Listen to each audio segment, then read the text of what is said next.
John Carter stood on the shining steps of the alien emperor's palace. Tall towers rose behind him, glowing with strange lights and moving shadows. Thousands of alien eyes stared down from the balconies above. They were clapping and chanting. His name, human warrior, human hero. John had just saved their capital city from destruction. He had stopped the enemy ships by destroying the main reactor. Many lives were saved, and now the Emperor was giving him a reward. But John's heart felt heavy. The Emperor, tall and dressed in gold armor, raised one hand. The crowd went silent. "For your bravery," he said in a deep voice, "we honor you. And we give you a precious gift." Two guards stepped forward. Between them walked a young alien woman. She had silver blue skin and long dark hair tied behind her head. She wore soft metal bands around her wrists and ankles. Her eyes were sharp, filled with pride, but also pain. A glowing collar blinked around her neck. The Emperor smiled. "She is yours now. A slave of royal blood. A true treasure. Take her." John did not move. The woman stood tall, though chained. She did not cry. She did not bow. She only stared at him with quiet hate. John finally stepped forward. The crowd waited. "I don't want a slave," he said in a low voice. Gasps filled the air. The Emperor's smile faded. "You insult me?" John swallowed hard. He looked around. Thousands of aliens watched. Soldiers stood nearby, weapons ready. One wrong word could start another war. He forced a smile and said, I'm honored. I accept." The Emperor nodded, pleased. The guards released the woman's chains into John's hand. The collar blinked again, linking her to him. Her name, he soon learned, was Zareen. That night, John sat in his private quarters inside the palace. Zareen sat in the corner of the room, silent, her arms crossed, her eyes cold. He placed food and water near her. She didn't touch it. "You're not a prisoner here," he said softly. "You can eat, you can rest. No one will hurt you." Zareen looked at him. "You accepted me like an object, don't pretend to be kind." John sighed. "If I had refused, they might have killed you. Or worse, I had to accept." She said nothing. "I don't want a slave," he repeated. "I just didn't want you to die."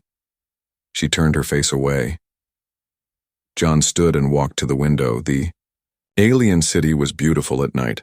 Lights moved like stars across the sky. But his heart was not at peace. He looked back at her. "You're free to walk around this room," he said. "The collar only stops you from leaving the palace without me. I'll try to remove it soon." Zareen did not answer. She sat like a stone. John lay on the bed but couldn't sleep. He kept thinking about her eyes, so proud, yet so full of pain. In the middle of the night, the door opened quietly. Zareen stepped out, looking both ways. She moved fast and silent. Her steps were careful, her body low.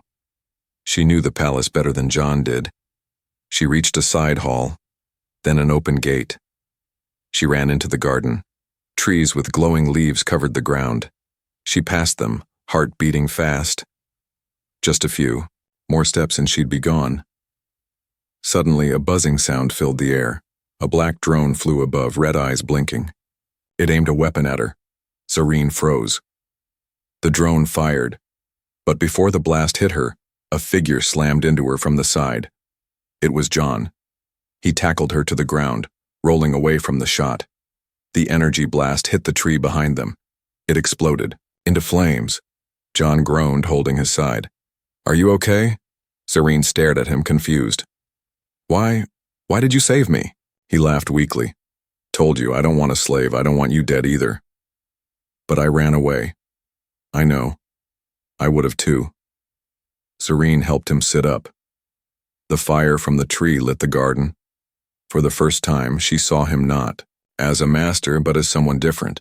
Strange, honest, maybe even kind. He looked into her eyes. "Let's go back, please." She nodded slowly. They walked back to the palace together. The next morning, silence filled the room like a thick blanket. Zareen sat by the window watching the alien sun rise. Its golden light poured through the glass walls, painting the floor in soft colors. But her eyes did not shine. Her thoughts were heavy. She had tried to escape. And yet, the human saved her. Again. John Carter moved slowly, holding his injured side. He had wrapped it in a bandage.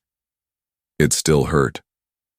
But what bothered him more was the look in Zareen's eyes, confused. "Guarded cold, good morning," he said gently. Zareen didn't reply. She just turned her face away.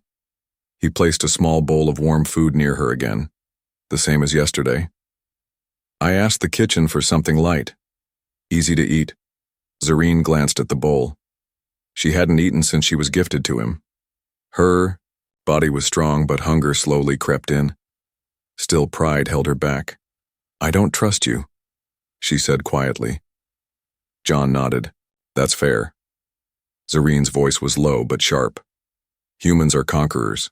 You take, you own, even when you smile." John sat on the other side of the room. "I didn't ask for you, Zareen. I wanted peace.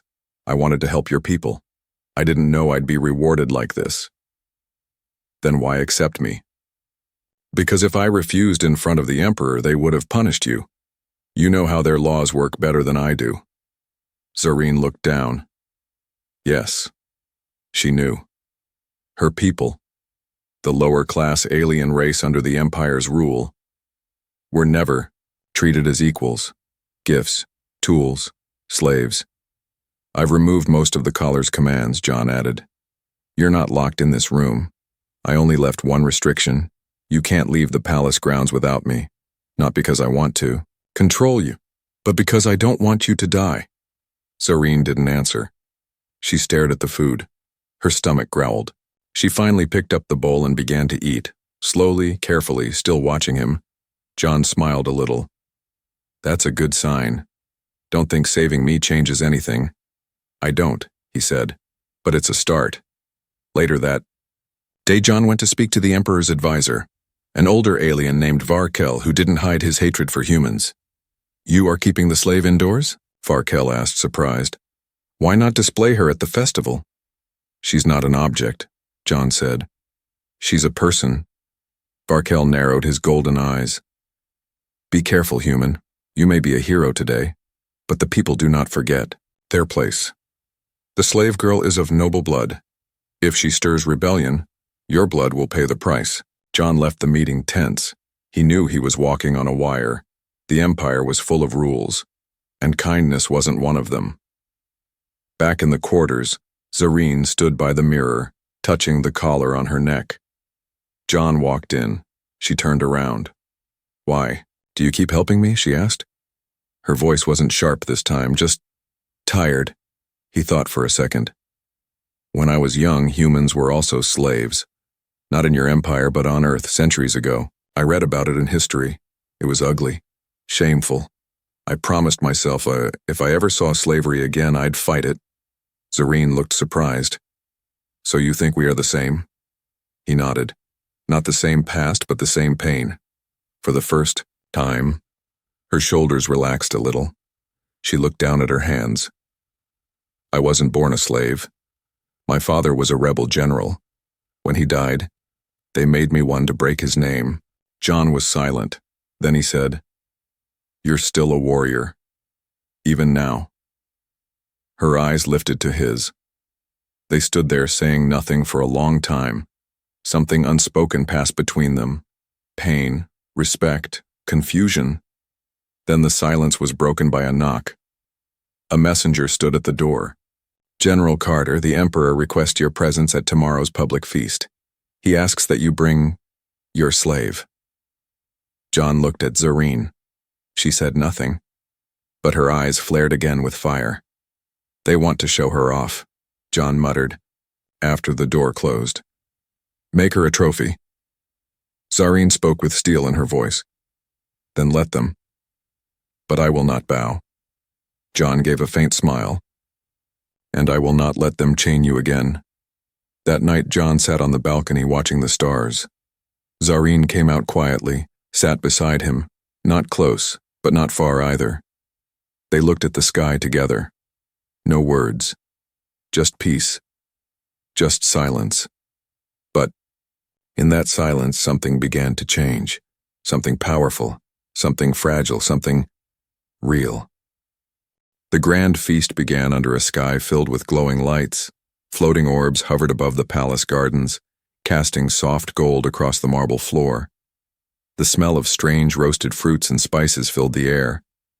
Alien music played, slow and haunting.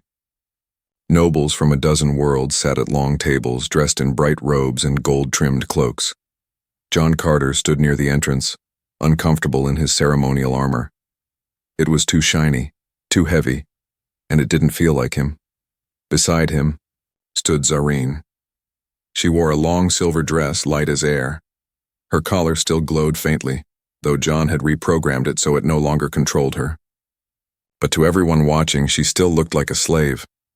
Her face was calm, cold, but her eyes burned with silent fire. As they entered the garden together, whispers rippled through the crowd. The human still keeps her. She walks beside him, not behind? She should be kneeling. But John didn't care, and Zareen didn't flinch. They reached their table. A servant bowed and poured glowing drink into crystal glasses. Zareen ignored it. Then the Emperor rose, raising his hands. "The hero of the battle," he shouted. "Our human savior." Cheers rang out. John nodded politely. Zareen did not move. A nearby noble, a reptilian creature named Lord Zirek, leaned toward her and said with a sneer, "Pretty slave? Tell me, does your master let you speak? Or just look pretty?" Before John could say anything, Zareen replied in a calm voice, "He doesn't own me, and if you call me slave again, you may lose your tongue." The table went silent. Lord Zyrek's eyes widened. John quickly stepped in. "She speaks freely because I trust her, and I don't punish honesty." The tension broke with nervous laughs, but Zareen could feel the stares, their hatred, their fear, their disbelief. Later that night, back in their quarters, Zareen paced the room like a storm. "They all looked at me like I was nothing," she said. "Even now, even free, I'm still a trophy to them." John sat on the couch, rubbing his forehead. "They don't see who you really are." "And you do?" she asked sharply. "Yes," he replied without hesitation. "I see someone who has survived pain, but hasn't let it break her." Zareen stopped. "I don't understand you, John Carter," she said. "You speak like no one I've met, not even among my own people." He looked up. "Why? Because I care? Because you act like I matter." "You do." She sat across from him. "Then why keep the collar on?" John exhaled. "I've been working on a way to safely remove it. If I make a mistake, it could shock you or worse. The Empire made sure these things were hard to undo." She stared at the floor. "I forget what it feels like. Not to wear it." John leaned forward. "You've been in chains for so long. Even if they're gone, the mind stays locked. That's harder to break." Zareen whispered, "You speak like someone who wore chains too." John was quiet. Then he told her something he hadn't told anyone. "When I was 12, I was captured by raiders on a mining moon. They forced me to work underground for a year. No light, no freedom, only pain. I still hear the chains when I sleep." Zareen's eyes softened. "So I know what it means to lose your name, your worth, yourself." She didn't speak. She didn't need to. In that silence, she reached up and touched her collar. Then slowly, she looked at him and asked, "Can I trust you to take it off when the time comes?" John nodded. "The moment it's safe, I will." The next morning, John left for a meeting with the military council. Zareen stayed behind, alone for the first time since she arrived. She walked around the quarters, touching things. The soft bed, the smooth walls, the long window that looked out over the alien city. She stepped onto the balcony. Below, she saw people walking freely, laughing, buying food, talking. So close, yet still out of reach. She touched the collar again. Chains of the body can be removed, she thought, but the chains of the mind, they stay. Suddenly, a small sound echoed behind her. She turned fast. An old woman stood by the door, an alien servant with kind, wrinkled eyes. She held a folded piece of cloth.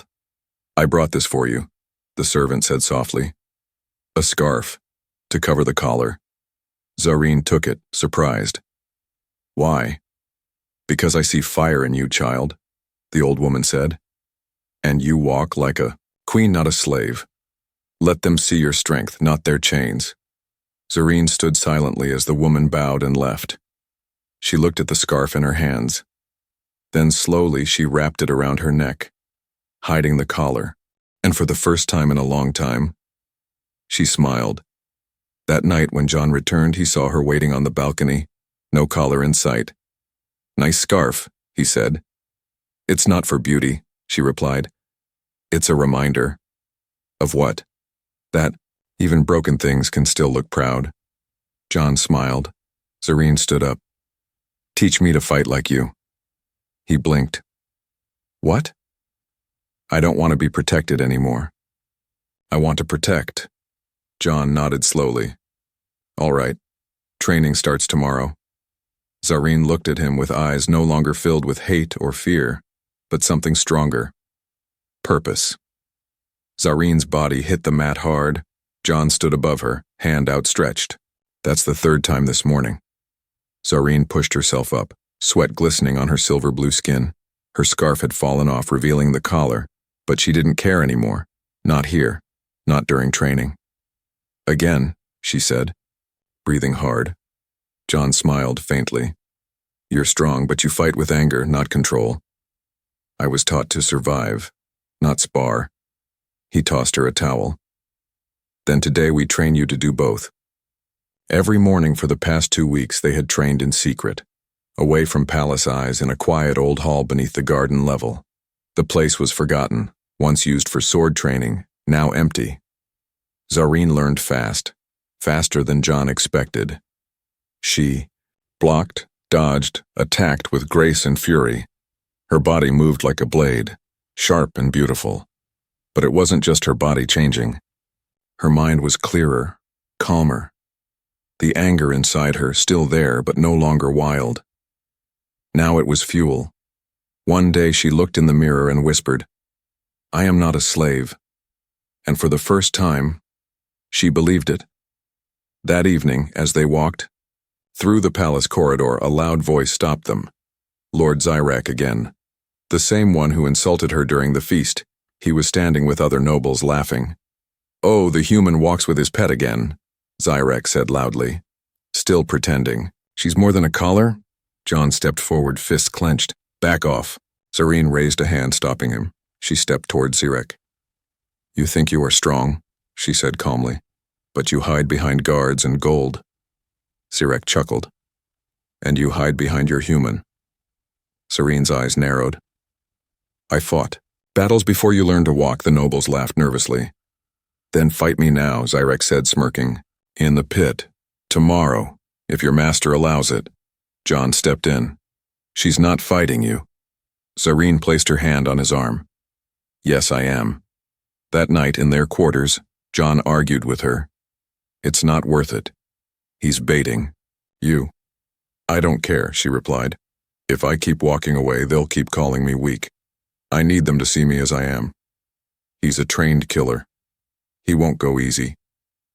"Good. Neither will I." John stared at her. She stood tall, proud, unshaking. This wasn't the same woman he first saw in chains. "All right," he said at last, "but we do it smart. We prepare." The next day, the palace pit was filled. Not many came to fight these days. Duels had become rare. But news of the human slave facing a noble spread fast. Dozens of eyes watched from above. The pit was a deep circle made of stone, sand on the floor. No weapons, no armor, just strength, speed, and will. John stood at the edge, heart pounding. Zareen stepped into the ring barefoot, her scarf gone, her collar still visible, but her eyes, fierce. Erek stood across from her, grinning. "Any last words, slave?" Zareen smiled. "Yes. Don't blink." The gong sounded. He rushed her. She ducked low, spinning to the side. His fist hit air. She struck his side, quick, sharp. He growled and turned with fury, slamming his shoulder into her. She stumbled back, coughing, blood on her lip. John flinched, his hands tightened on the railing. Zareen wiped her mouth, then smiled. She ran forward, feinting left, then landed a punch to his throat. He gasped, falling to his knees. "Thito."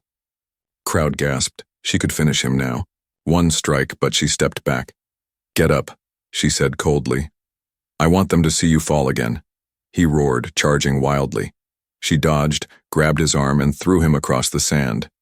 He didn't rise. Silence filled the arena. Then slowly, applause. Even nobles clapped, some shocked, some impressed, some angry. John ran into the ring, smiling.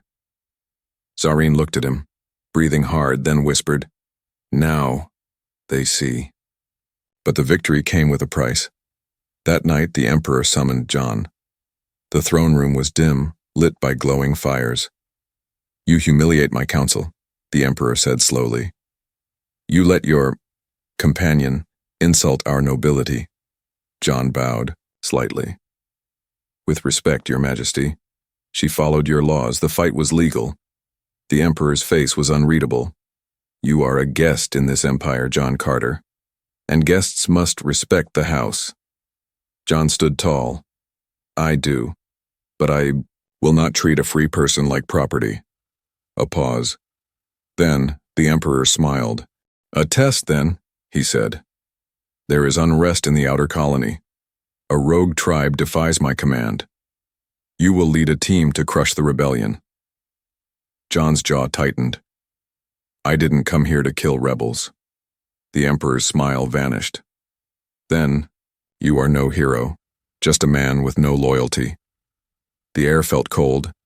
John left the throne room with heavy steps. Back in his quarters, he told Zareen. "They want you gone," she said. "They want control, and now they see us as a threat." Zareen looked out the window. "Then we stop hiding." John turned to her. "You mean?" She nodded. "We fight, not just for me, for all those still in chains." That night, as the city slept, Zareen walked into the shadows of the palace. She met with someone waiting in the dark, an old contact hidden for years, a former slave, a rebel. "I'm ready," she whispered. "Are you still listening?" The woman smiled. "Always." The secret chamber was hidden beneath the palace, a forgotten place carved into the stone long before the Empire built its golden towers above. Only those who remembered pain came here.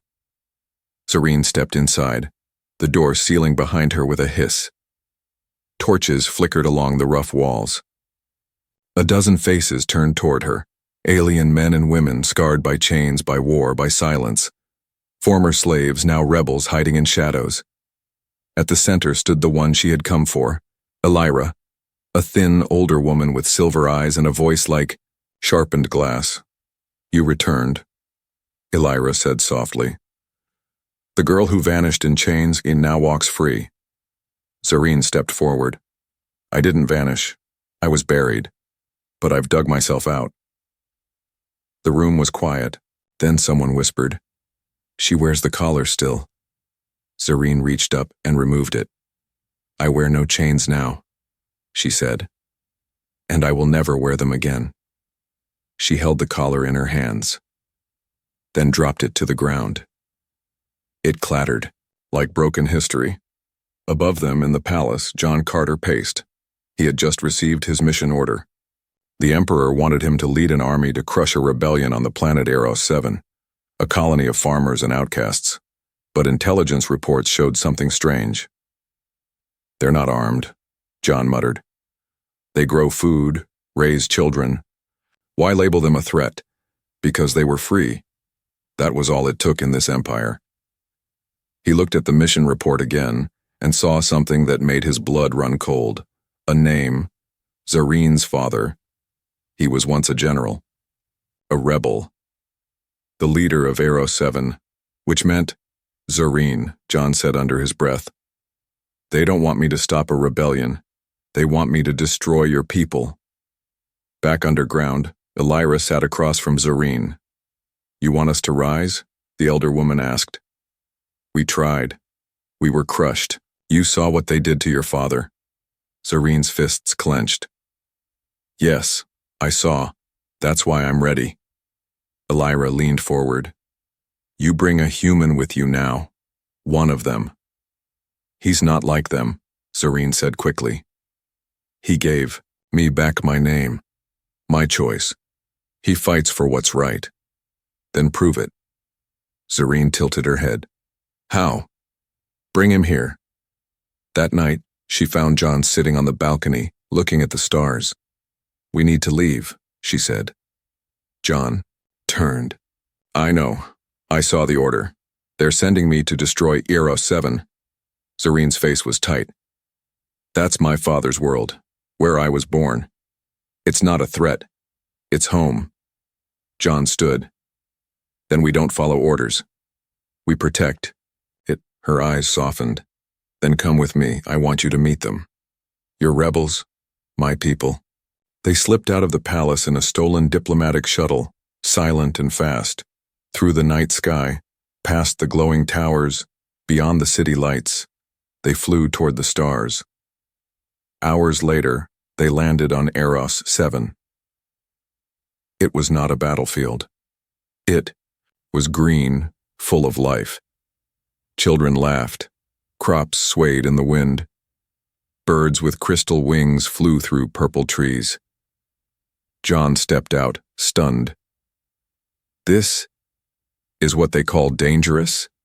Zareen smiled. Yes, because freedom always scares. Tyrants! Elira met them at the gate. John bowed slightly. Thank you for letting me come. Elira looked him up and down. You fight with honor. But the question is, will you fight without a flag? I don't serve flags anymore, John said. Only people. She nodded. Then we may survive this. Later that night, in a firelit circle, Zareen told her story to the gathered rebels. She spoke of her capture, her slavery, her slow rise back to herself, and of John, the human who had every reason to treat her like an object, but chose not. 2. He is not my master, she said, standing tall. He is my friend, my comrade. And if we fall together.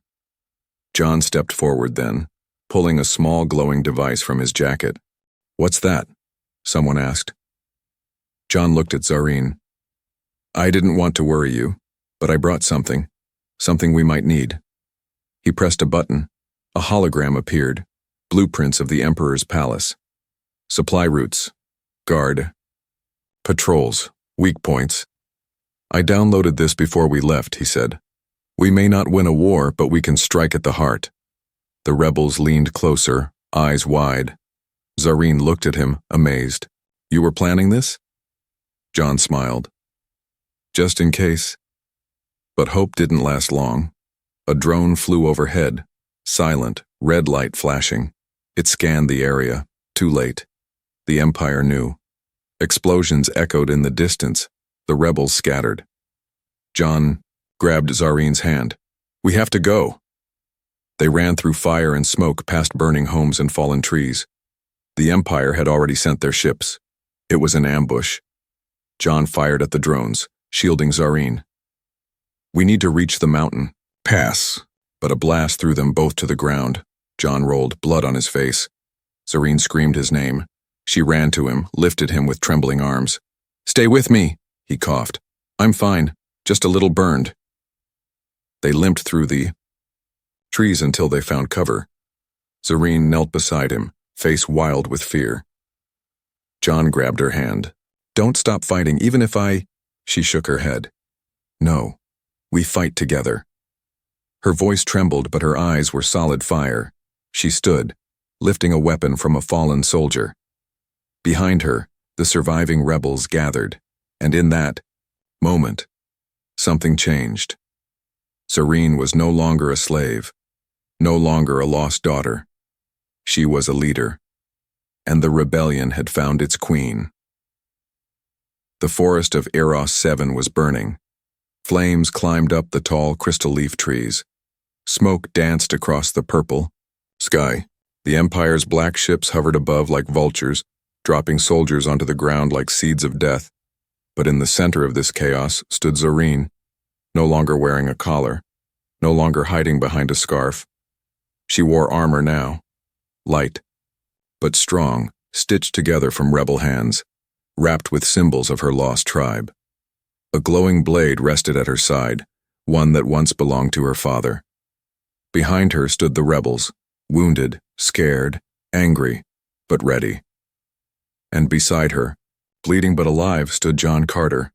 He leaned on a staff, face bruised, armor cracked. "You sure about this?" he asked with a crooked grin. Zareen nodded. "If we fall standing." John smirked. "Then let's give them something to remember." The plan was madness, but it was the only way. Elira had studied the Empire's flight patterns for years. Their control tower, a mobile command station, had landed near the old riverbed. If they took it, they could blind the Empire's air force, jam their comms, and buy time for the civilians to escape.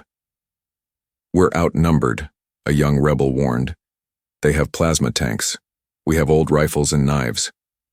Zareen stood on the rock above them and shouted, "They have fear. We have fire."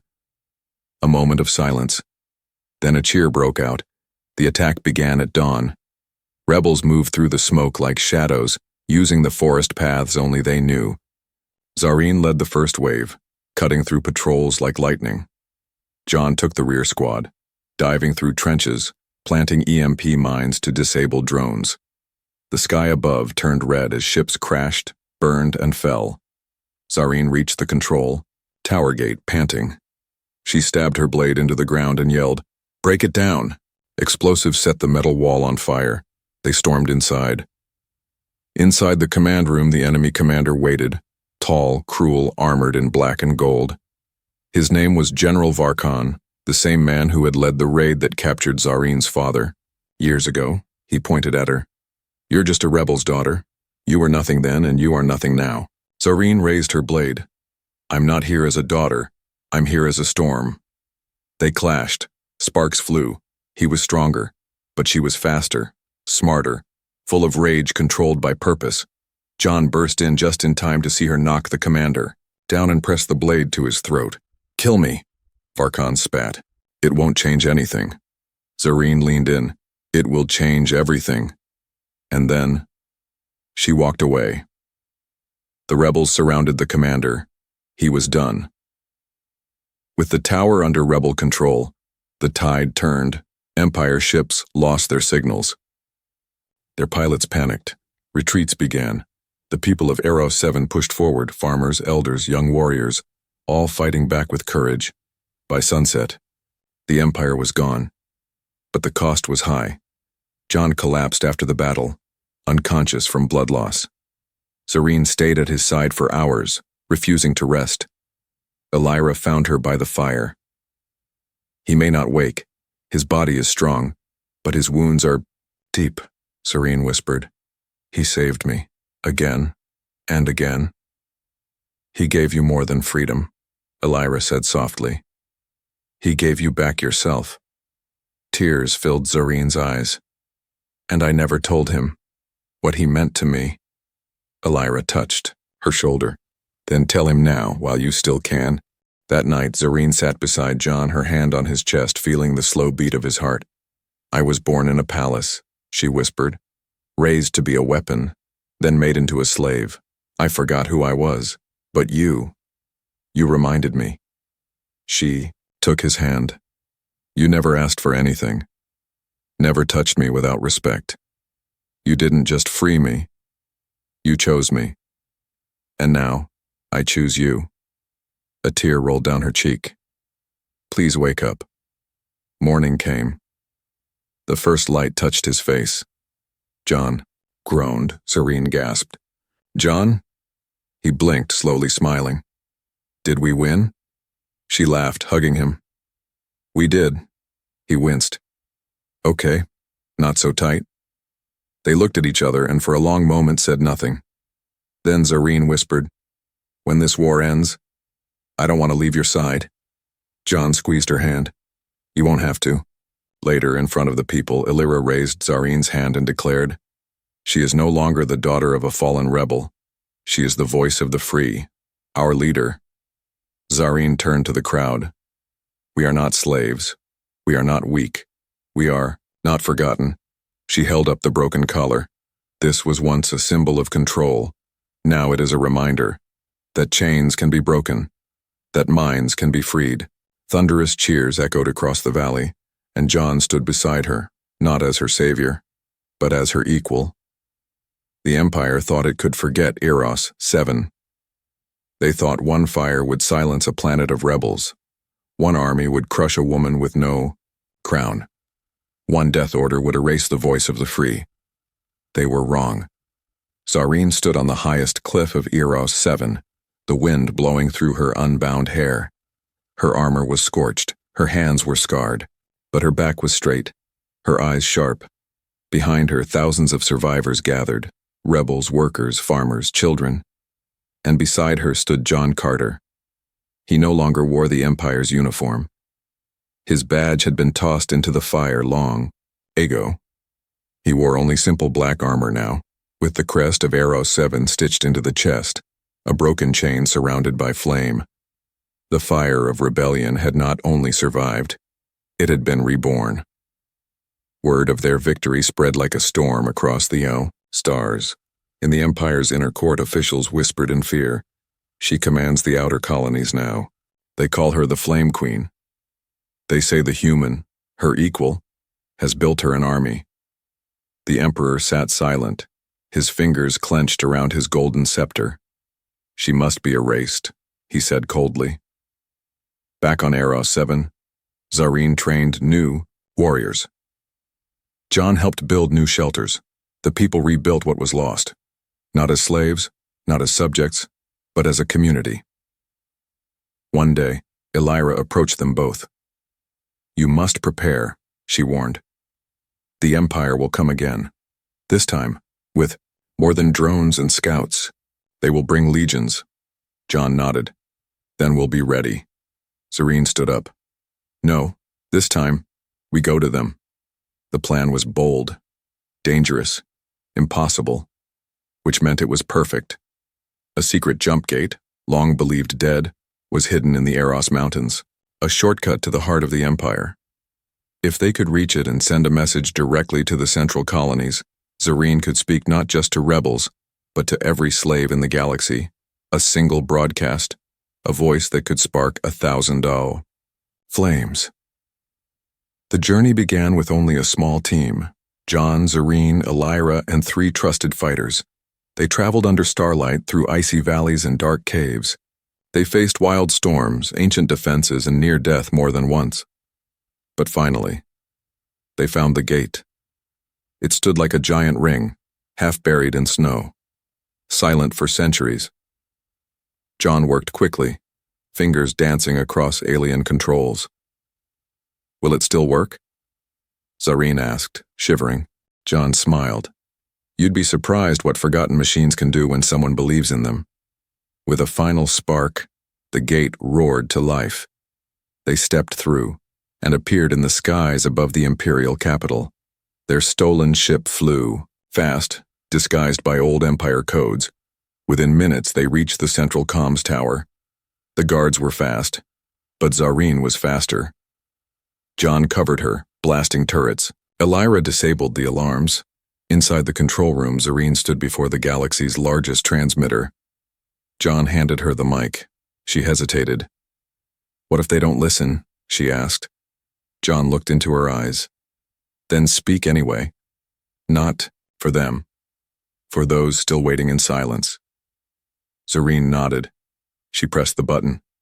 Across hundreds of worlds, screens blinked to life.